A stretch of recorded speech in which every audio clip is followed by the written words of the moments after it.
Chapter 47. Hard Times. I shall never forget my new master.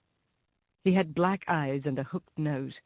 His mouth was as full of teeth as a bulldog's, and his voice was as harsh as the grinding of cartwheels over gravel stones.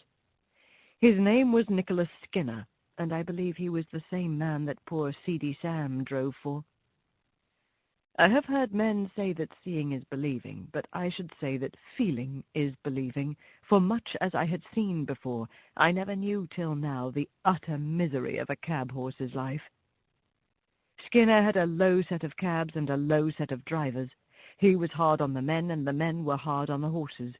In this place we had no Sunday rest, and it was in the heat of summer. Sometimes on a Sunday morning a party of fast men would hire the cab for the day, 4 of them inside and another with the driver, and I had to take them 10 or 15 miles out into the country and back again. Never would any of them get down to walk up a hill, let it be ever so steep or the day ever so hot, unless indeed when the driver was afraid I should not manage it. And sometimes I was so fevered and worn that I could hardly touch my food. How I used to long for the nice bran mash with niter in it that Jerry used to give us on Saturday nights in hot weather, that used to cool us down and make us so comfortable. Then we had 2 nights and a whole day for unbroken rest, and on Monday morning we were as fresh as young horses again.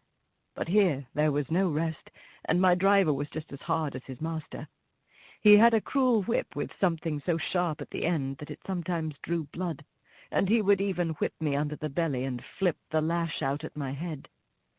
Indignities like these took the heart out of me terribly, but still I did my best and never hung back, for as poor Ginger said, it was no use. Men are the strongest. My life was now so utterly wretched that I wished I might, like Ginger, drop down dead at my work and be out of my misery, and one day my wish very nearly came to pass. I went on the stand at 8 in the morning and had done a good share of work when we had to take a fare to the railway. A long train was just expected in, so my driver pulled up at the back of some of the outside cabs to take the chance of a return fare. It was a very heavy train, and as all the cabs were soon engaged, ours was called for.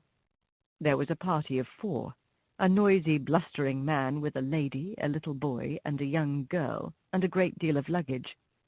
The lady and the boy got into the cab, and while the man ordered about the luggage, the young girl came and looked at me.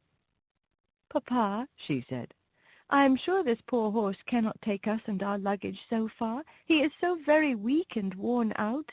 Do look at him." "Oh, he's all right, miss," said my driver. "He's strong enough."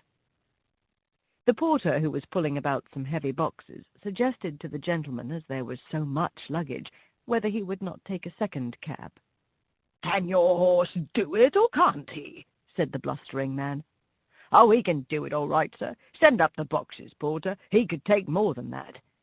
And he helped to haul up a box so heavy that I could feel the springs go down. "Papa, papa, do take a second cab," said the young girl in a beseeching tone. "I am sure we are wrong. I am sure it is very cruel." "Nonsense, Grace. Get in at once, and don't make all this fuss.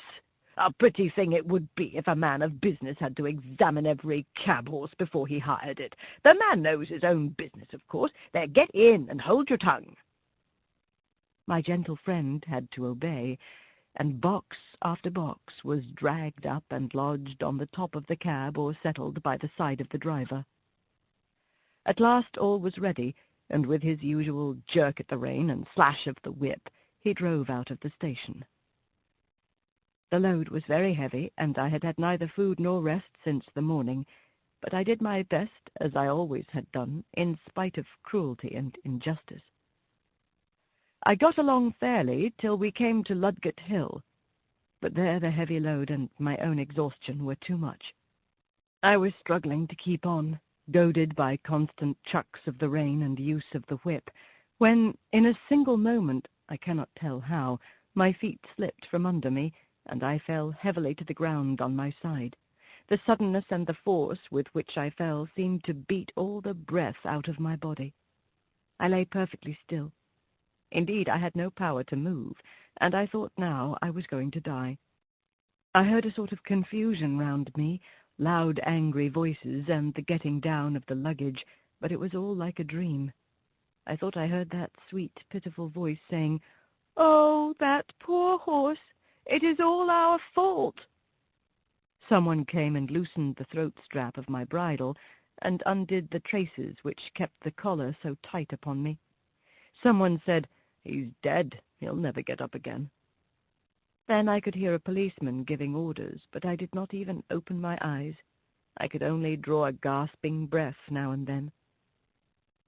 Some cold water was thrown over my head, and some cordial was poured into my mouth, and something was covered over me.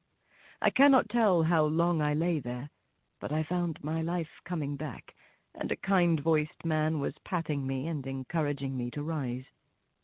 After some more cordial had been given me, and after one or two attempts, I staggered to my feet, and was gently led to some stables which were close by. Here I was put into a well-littered stall, and some warm gruel was brought to me, which I drank thankfully. In the evening I was sufficiently recovered to be led back to Skinner's stables, where I think they did the best for me they could. In the morning Skinner came with a farrier to look at me. He examined me very closely and said, "This is a case of overwork more than disease, and if you could give him a run-off for 6 months he would be able to work again, but now there is not an ounce of strength in him." "Then he must go to the dogs," said Skinner. "I have no meadows to nurse sick horses in. He might get well or he might not. That sort of thing don't suit my business. My plan is to work 'em as long as they'll go, and then sell 'em for what they'll fetch, at the knackers or elsewhere." "If he was broken-winded," said the farrier, "you had better have him killed out of hand, but he is not. There is a sale of horses coming off in about 10 days. If you rest him and feed him up, he may pick up, and you may get more than his skin is worth at any rate." Upon this advice, Skinner, rather unwillingly I think, gave orders that I should be well fed and cared for, and the stableman, happily for me, carried out the orders with a much better will than his master had in giving them. 10 days of perfect rest, plenty of good oats, hay, bran mashes with boiled linseed mixed in them, did more to get up my condition than anything else could have done. Those linseed mashes were delicious, and I began to think, after all, it might be better to live than go to the dogs. When the 12th day after the accident came, I was taken to the sale, a few miles out of London. I felt that any change from my present place must be an improvement, so I held up my head and hoped for the best.